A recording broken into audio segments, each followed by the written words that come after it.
Hello everyone, I'm Kealy and this is Voice of the Creative, and today I'm here to do a review of the Gilbert shirt by Helens Closet and do a dress hack tutorial. Thank you for coming back to my subscribers, and if you are new, please do subscribe. This is my sewing channel where I talk about all things sewing and show my makes and lots of fabrics as well. So the Gilbert shirt. Now, I've been waiting for a tie front shirt for a long time, and when I saw sneak peeks that Helens Closet was bringing out a shirt, I was so excited because I love Helens Closet patterns and I know that they always kind of fit me with just a few adjustments.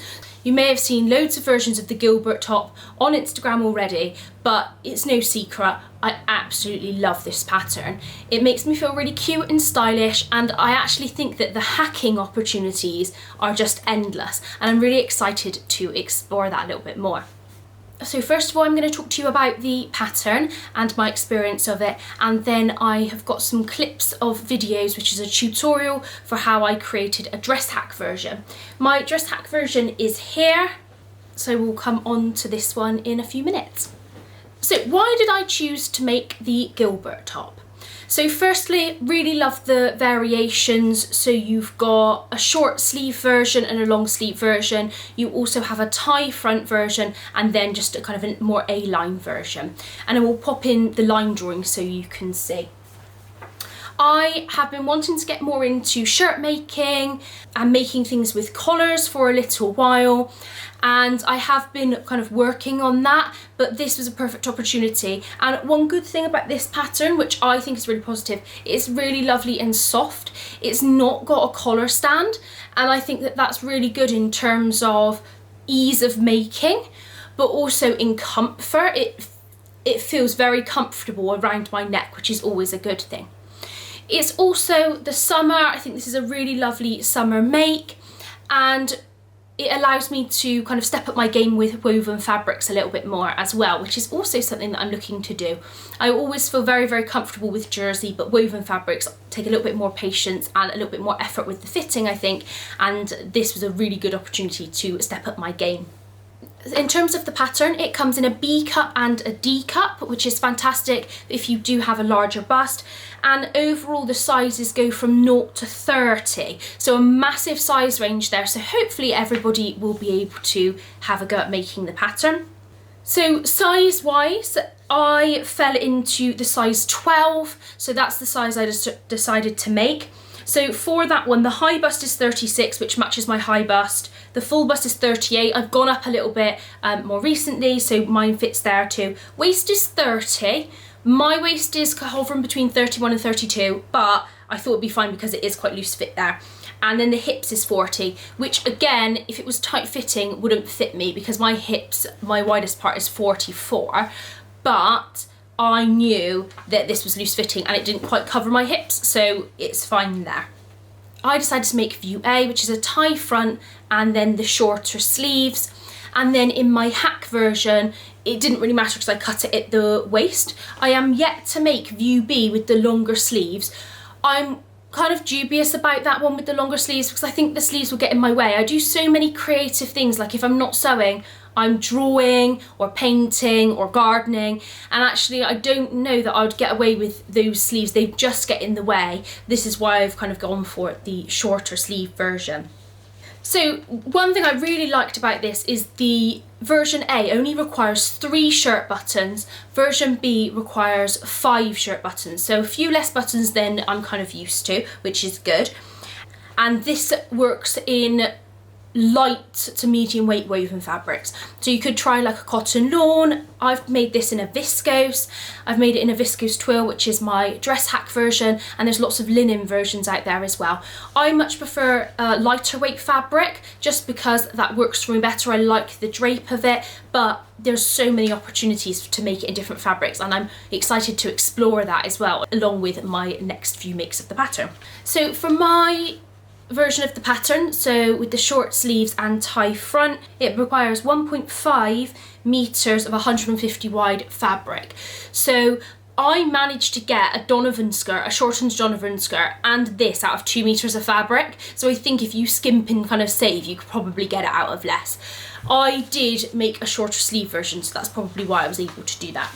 In terms of adjustments, now this version, the only adjustment to the actual pattern in terms of the design is the sleeves. So I didn't have enough fabric to cut the sleeves out properly, so they are a shorter sleeve, and I actually finished it with bias binding because I didn't have enough fabric to turn up. So I only had like that much, and then I just stitched the bias binding and flipped it up and sewed along again, and that's actually finished it really nicely. You've got the flash of the red bias binding underneath. So that finished it really well. On my dress hack version, I've just folded it up like it says in the pattern. So design wise, I didn't make any adjustments. Adjustments in terms of the fit of the pattern, I did make a test version and I did have to make a couple of adjustments. So the first thing is, on my test version, the dart, so there's a bust dart here, was way too low. So it was like 1.5 inches too low. And that made the shape of the shirt slightly wrong on me because it was pulling at the sides here. So I had to adjust that. Now, I learned how to do this in the bodice fitting masterclass with Elisa Lex, so I would definitely recommend that if you want to learn more about bodice fitting. And I've got my pattern piece here to kind of show you. There's lots of tutorials online for how to do this. So basically, I cut a rectangle around the dart, and then I moved the whole thing up, keeping it parallel, and then I just filled in the gap with an extra piece of paper. And the key thing you need to do is mark your apex, so that your apex is where the dart should be facing. So that's what I did for that. The other adjustment I made was to the length of the pattern. Now, I was finding that the waist was coming slightly too low on me, and that meant the tie I didn't feel was in the correct place. It was way too low below my belly button, and I actually wanted to kind of cinch in a little bit at my waist. So I just adjusted the pattern. There's a line here which I just marked, which is where the waist is here, and I literally folded it up like that. So that's how I adjusted that, and it's folded up by 1/2 inch, so hardly an adjustment at all, but it did make all the difference. So that's the adjustments that I made. So I literally moved the dart and then shortened it at the waist, which actually, considering all different body shapes and sizes, I feel like this fits really nicely with only a few adjustments, so I was really pleased with that. The instructions for this pattern are absolutely wonderful. It takes you through really easily with lots of helpful tips.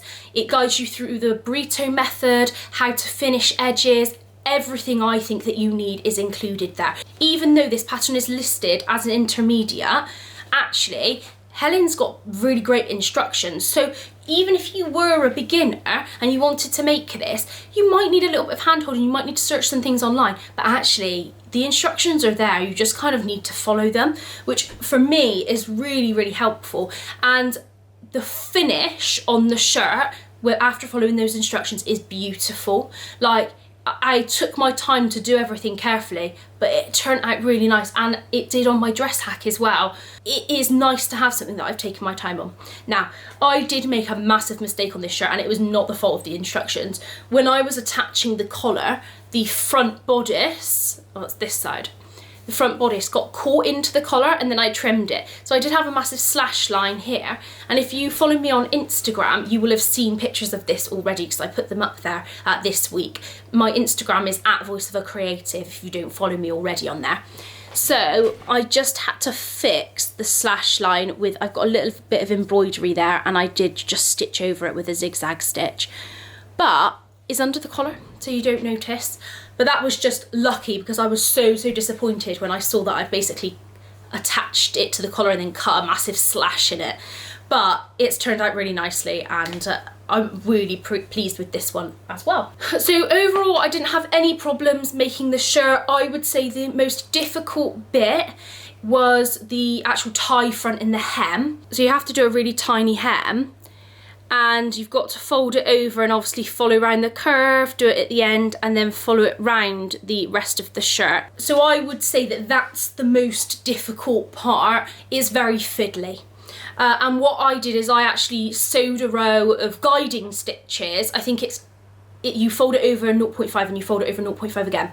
So I sewed a line of guiding stitches 1 centimetre in and used my iron to fold up 1 centimetre, and then as I was on the sewing machine, I didn't pin it, I just did it straight on the sewing machine. I like tucked it in and sewed as I went, and I felt that that was quite a good way to do it actually. It turned out absolutely fine. I think that's where you might get a little bit frustrated if you're going to get frustrated. The collar went in really nicely. This facing, I stitched it down and it fitted really well. The sleeves eased in nicely, especially if you do the easing stitches. All of those things went really nicely. And to be honest, I really enjoyed making this pattern. This one, the shirt version, I think took about 3 hours to make from cutting to finish. My shirt dress, because I was kind of working out how to do it, I think it took more like 5 hours, but that's with me checking my phone, looking online, all of those things in between. So actually not too long to make a really beautiful finished make. So let me show you this shirt. So you've got the tie front. Now I've got it on with high-rise jeans, and I actually feel that that's a really good level to wear it with. I have also worn it with my Donovan skirt, and I think you could also get away with wearing it with a denim skirt. So many different things. I don't wear many trousers, so I've only got jeans, but it also goes with loads of pairs of trousers, so you've got a lot of uses. I also feel like I could wear it tucked in if I wanted to. It's quite warm today, so I'm not doing that necessarily. So what's really lovely about this is it ties here, but then it kind of falls down a little bit to get this really beautiful shape at the back, which is really great and airy. At the sides, you've got your side seam there. I didn't add the pocket onto this version, just I didn't have enough fabric to do that. And then a close up, this is the shorter sleeve, which is actually the sleeve length I much prefer. And then the collar as well. So I think it's a really cute make. Do you know what? It feels so cute, so stylish. I don't often feel like cool and stylish, but this really does feel quite cool and really lovely for the summer weather as well. So that's the shirt version. I will just get changed into the dress hack. So this is the dress hack. I absolutely love it. I'm so glad to have used this fabric to make this. I forgot to say, this is a viscose and I got this from Like So Amazing. Really lovely, soft quality.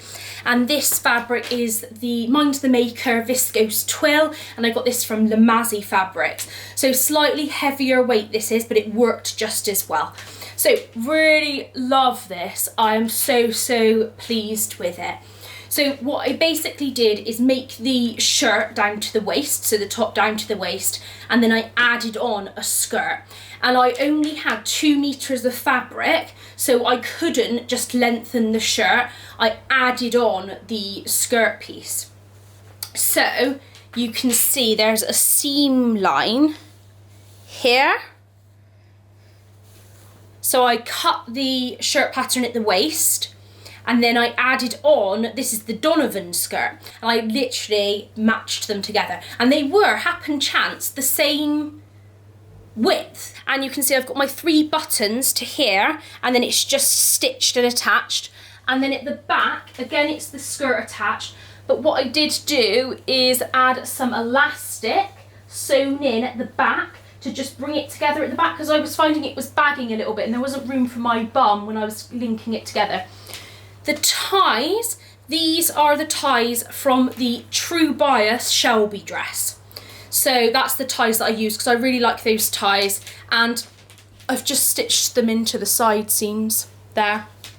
I like to tie the ties at the front because I like how this creates a few gathers here, but then because I've added the elastic at the back, it's pulled in at the back a little bit as well. So you could also tie it at the back if you wanted. So do you know what? Over the moon about this. And I used these little buttons, which I got from Shaw's, and they're just slightly green, but I thought they went with the fabric really well. This fabric is beautiful as well. Before I add in the clips of me actually making this dress, I will just talk about this fabric. Now, this fabric is a viscose twill, and was absolutely fine me making it actually, but I did take a few precautions. So I used a microtex needle for this because actually I was recommended to use that to reduce the amount of pulling that has been found to happen in some viscose twills. Now, the thing with this fabric is it is white on the other side. So if it pulls, you'll get a white line in it. Now, I didn't have any problems with this fabric and that happening, but I used a microtex needle. I was really careful with my pins to make sure that they go in the seam allowance, or I used very sharp pins. I used the long flower-headed pins for a lot of this, and they're very, very sharp.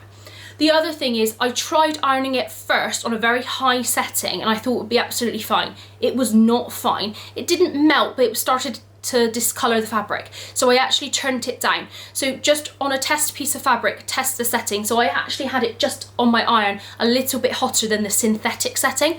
It ironed beautifully, it was absolutely fine, but just kind of bear that in mind as you're kind of working, because you might need to do that with this fabric. So I'm going to pop in the clips now of me actually making this dress so that you can see how to do it for yourself if you want to. So I'm just laying out my pattern pieces. I folded up the bodice pieces at the waistline just to get that alteration there, and added some seam allowance as well. So I added 1.5 centimetre seam allowance. Just weighting all the pattern pieces down and then cutting everything out with scissors. I'm cutting in notches as I go as well. I have only got one yoke piece and one collar piece here, but I'll cut the other pieces out later. I knew I'd have enough fabric left after this next bit.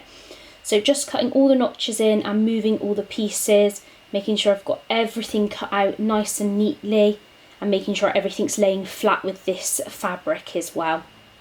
So just onto the final bit of the bodice and just working on the facing piece as well.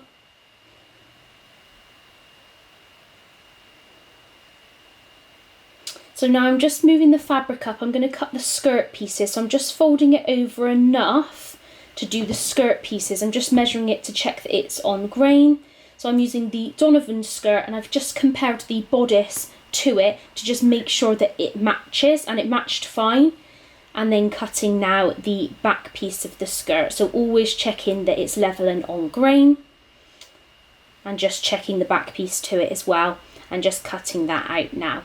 So that's all cut out, and I now need to just cut out the sleeve pieces and then the second yoke and collar pieces.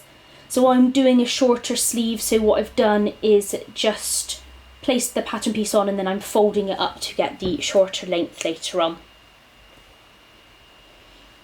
So just getting out the other pieces that I need now.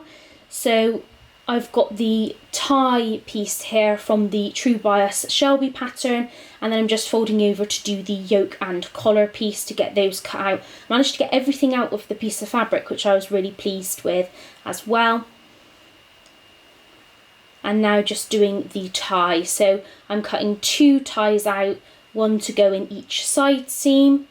So just putting the pattern weights on one side to weight it down and then cutting the other side as well. So that's all of the pieces cut out, but I did decide to add a pocket at the last moment, so I'm just quickly doing that and then folding and putting the piece of fabric away. So I'm just getting ready to make the shirt now.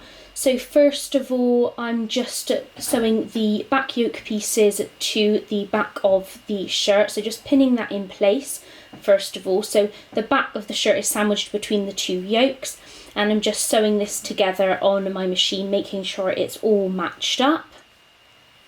Checking the instructions as I go. I'm just trimming the seam allowance there,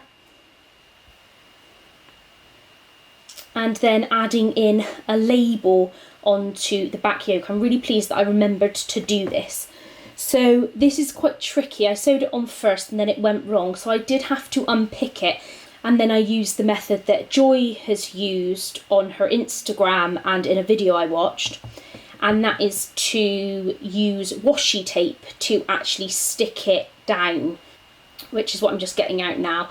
So that's a much easier way of doing it.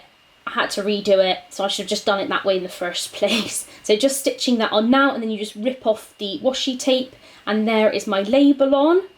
So moving on to the next stage, I'm just reading the instructions. Also, this is the second time that I've made this.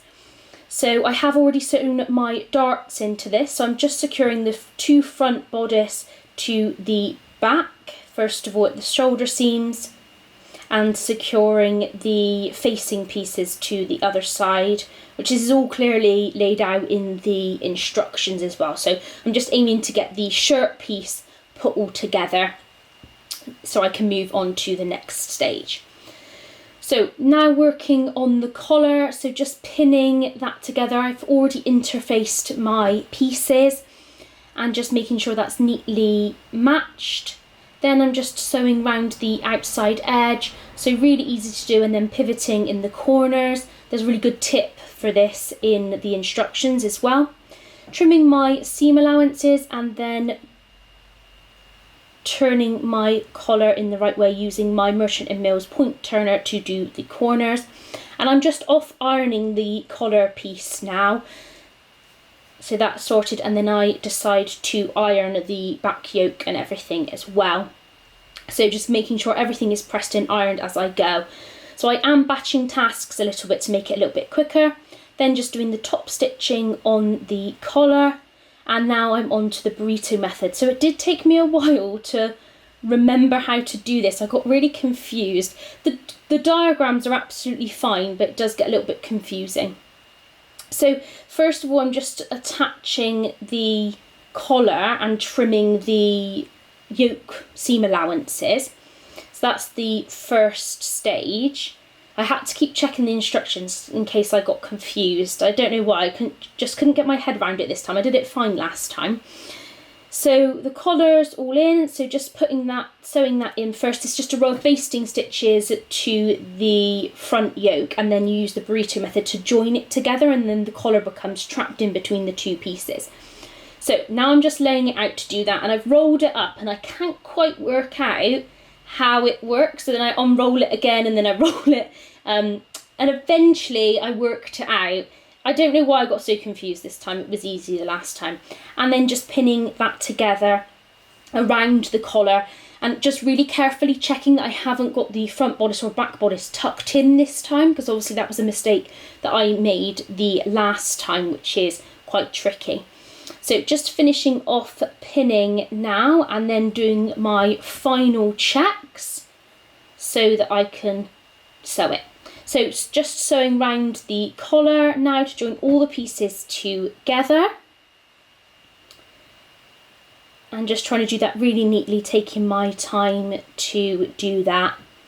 And then the next stage is to pull everything out and reveal the final kind of shape with the collar. Really lovely finish. I really like this way of doing it. So there I am, just quickly trimming around the collar and then snipping in as well to make sure it's got lots of flexibility. That's a really important step there. You do really need to take your time not to snip other bits of fabric, because there's a lot of fabric around that area. And now pulling everything out to have the reveal. Super exciting, the burrito method reveal. Now I'm just folding over and joining the yoke shoulder seam part. So you stitch in the ditch for this bit to just secure those together. So I'm just doing that with the sewing machine. I've got matching thread, so I don't mind if it shows a little bit. I actually feel like that's quite a nice feature on the shoulder, and just finishing that bit off for that final detail as well. And that's the end of this section. So we're continuing making my Gilbert dress hack. So the stage that I've got to with this is the collar's on, the yoke's on, and then what I've gone ahead and done is flattened the facing and stitched down. So you just have to stitch down the inside there. And then I've gone ahead and done my buttonholes. Now, because I'm doing a hack, you wouldn't necessarily do your buttonholes then, but because I'm doing a hack, I thought it would be easier to do the buttonholes now rather than when it's going to be pinned together. I've also done one of my ties. So this tie is from the pattern piece from the True Bias Shelby dress. And it was the first time using this for me. So this is the Prim turning set, and I was recommended to get it because it makes everything a lot easier, and I just thought I'd show you, just in case you kind of don't know what it does, but it does make it 100 times easier. So if you make woven garments quite a lot, or you do a lot of kind of loop turning like this, definitely kind of invest in this. So I've just folded this fabric over and I've stitched down. You then put the tube inside. So it comes with 3 sizes, so obviously you just pick what's appropriate. And you just thread that tube all the way down to the bottom, which these ties are quite long, but that's why I chose them. Right, so then when it's down at the bottom, so the tube is there, you get the wooden stick that comes with it and you just poke it the way you want to turn it in. So I'm just putting the stick in and you just pull the fabric down at the same time. And then it just comes out the other side. And you literally then pull it all the way through and the tube ends up on the outside. And then you've obviously got your wooden stick on the inside there, so you can use that to just poke out the ends. And then you can just drop it out, which is easier than it looks. Oh. But I thought that that was a really good little tool to just turn those in, and that was much easier. I would have been here with a safety pin for hours, and yeah, it would have been not great. It would take ages, but that was done in a matter of minutes. So I am going to iron this one so that it's the same as this one, so I can sew those in at the side seams later on. So the stage that I'm at, this is where I am, and what I want to do now is stitch the 2 skirt pieces to the front bodice and back bodice so that I can sew all the way down the side seams together. I know sometimes they say attach the shirt to the skirt, but I much prefer doing the front and back and then stitching them together at the side seams. The main reason is if you then do need some shaping at the side seams, you can just sew it in. Whereas if you've attached a skirt to a top, you would have to unpick loads of things, which would be annoying. Just going to adjust the camera angle so I can show you what I'm doing. The back's not too much of a problem, but the front will need to be pinned together. So my buttons are going to be on this side. I haven't sewed them on yet because I'm waiting to see how it lies first of all. And then my buttonholes are on this side. So I'm just going to overlap those 2 where I think they need to go, and I will just pin that together. And I'm using some of these flat, longer pins because I'm just finding that a little bit easier. I am going to attach the whole front together because I think that's going to be better for when I try it on later on. So we've now got the front together. So I'm going to get my front skirt. These should just match up. So I've just marked the top with a pin. And I'm just going to lie that out here and just match the skirt with the bodice. And it should just be a straight line of stitching, super easy. I'll just pin that together.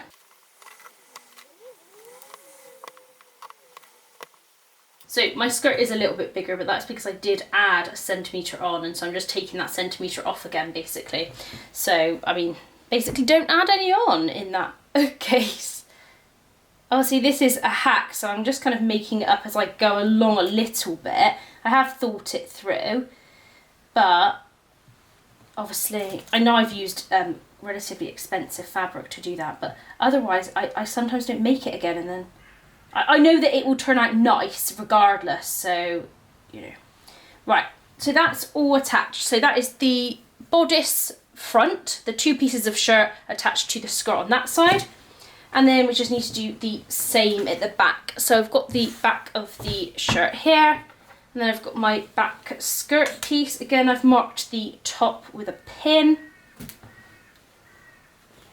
And then I just need to attach these 2 together. Yeah, nice. So they should fit together fairly well. So I'm going to sew these along at 1.5 centimetre seam allowance like the rest of the pattern. And then I will finish the edge on the overlocker because obviously this edge will be left just out in the open, as it were. I will just go ahead and sew that. So this is looking more like a dress now. So it's really coming together. I just tried it on instead of, well, draped it over my shoulders so that I could check the waist was in the correct place. So we've got the collar and the shirt part at the top there, and then the skirt is now attached. So the next stage is to sew the side seams and add in the waist ties. So I'm going to flip everything the other way round.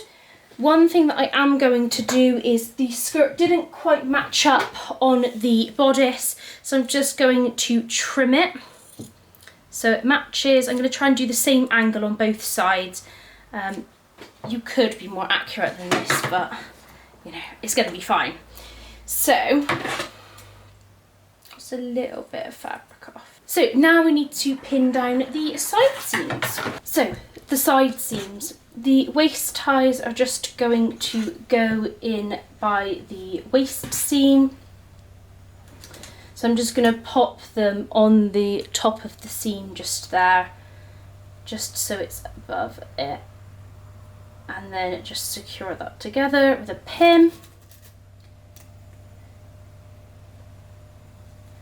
And then I've gone ahead and pinned all the way down the side of the dress and on the other side as well. So I'm ready to sew. When I get to my waist ties, I will just go over it a couple of times just to make sure that it's full secure and in there as well. So side seams next. So that's the main dress kind of sewn up. I will just pop this on to show you what it looks like. Okay, so we've got the top part done. It does look a bit strange because I've got my t-shirt underneath, but we've got the collar and then the pocket and everything like that. So I do need to iron this seam just here, but you can see it fits, and it fits round by my legs as well, which I'm pleased with. And then I've got my side ties. So what I'm kind of thinking is that I can wrap around like that maybe, or just to the back like that. Could be done quite loosely. I think that looks really cute so far. So next steps with this are to just finish the side seams. First of all, I'm going to do that on the overlocker, and then I need to put in the sleeves, which I've already got prepped here with the gathering stitches to get those put in, and then I need to hem it. But all of those things I am going to do according to the pattern. So I'm not gonna film that bit because you can just follow the pattern to be able to do that. Hemming wise, I'm just gonna do the same as it says in the pattern for the bottom of the shirt. I might let it hang for a little bit, potentially. And then I will show you the finished thing in my video. So I hope that gave you a bit more of an insight into how I put this dress hack together. I love this, and I'm definitely going to be trying other skirts and adding different things on, trying to lengthen it and things like that as well. I think this has so much scope as a pattern, and I really like how it fits. So mine falls on my shoulders nicely. I like this. I actually added the pocket on this version as well, which I think is really cute. And overall, I'm really pleased with this make. I did also add a label from Pink Coat Club. I actually managed to add it in the facing, so I will pop a picture in so you can see that, because I absolutely love Joy's labels as well, and I will link those down below. So I hope you liked my review of the Gilbert top. Definitely worth a look if you like the idea of kind of a shirt style top pattern. I really love the two versions that I've made, and I am looking to make some more versions, and I think it's got a lot of scope for making into dresses as well, so I think that's really exciting. Thank you so much for watching. If you liked this video, please press the thumbs up and subscribe if you want to hear more from me. Goodbye!